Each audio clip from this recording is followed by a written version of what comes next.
Bonjour à tous et bienvenue dans Secrets de piscine. Aujourd'hui, nous parlerons du jardin solarium de la piscine.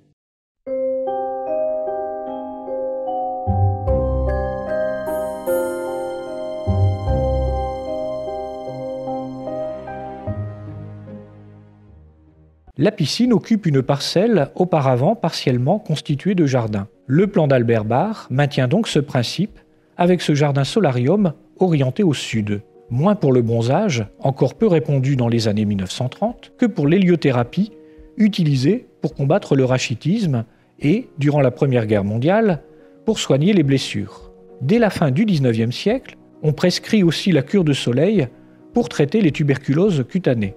Dès la fin du XIXe siècle, Roubaix, ville industrielle à forte densité urbanistique et démographique, qui se préoccupe de la qualité de l'air et de la lumière, aménage le parc Barbieux sur le modèle des parcs anglais et haussmanniens.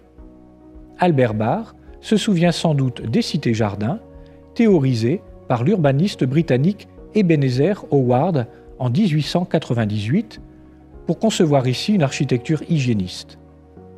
Si le plan des bains roubaisiens reprend le modèle cistercien, le jardin correspond donc à celui de l'abbaye cerné par un cloître. Un jardin monacal dispose d'un potager, d'un verger, d'un herbularius, jardin des simples avec plantes médicinales, et d'un ermitage, cabinet de végétaux, où le silence favorise prière et méditation.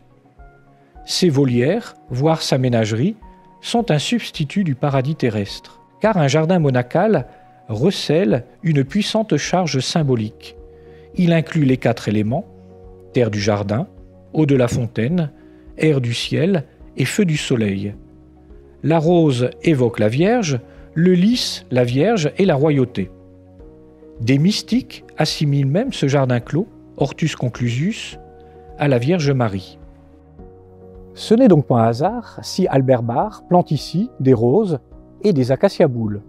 Le bois d'acacia, imputrescible, est réputé avoir servi à bâtir l'arche de Noé. Plusieurs clichés de Maurice Rucroi nomment cet espace vert jardin anglais, même si ses parterres géométriques et ses allées pour la promenade correspondent davantage au principe du jardin à la française. Avec Jean-Paul Philippon, le jardin devient un parc de sculptures qui confirme l'intérêt du musée pour cet art qui se prête magnifiquement aux lumières extérieures. Ici sont présentées des œuvres de Sylviane Léger, La Débâcle, 1988-1992, 14 statuettes de bronze, Claude Bousseau, Léda, vers 1936-1939, Travertin, Marcel Lémar, Éléphant, en pierre de Volvic, Marcel Lémar, un crapaud, pierre de Volvic, Maurice Toussaint, Fou rire, bronze, Agathe Larpent, tapis d'eau, Jardin des mots, 2008, terre et émail. Le jardin affirme aussi d'emblée sa vocation textile. Rapidement après l'ouverture du musée en 2001, on y plante des mûriers, du lin, des pavots.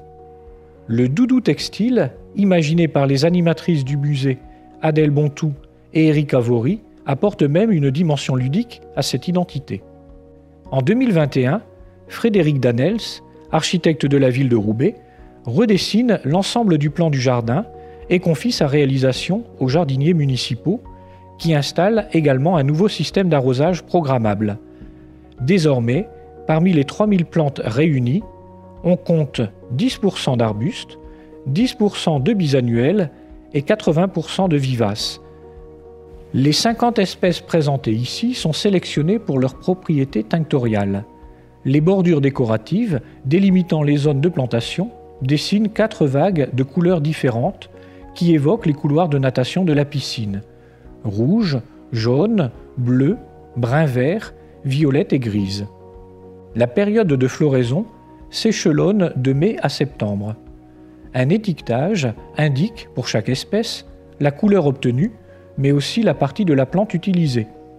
Les baies, la fleur, l'écorce, la racine ou les feuilles. C'est donc un jardin passionnant que je vous invite vivement à redécouvrir. Merci à tous et à bientôt pour de nouveaux Secrets de piscine.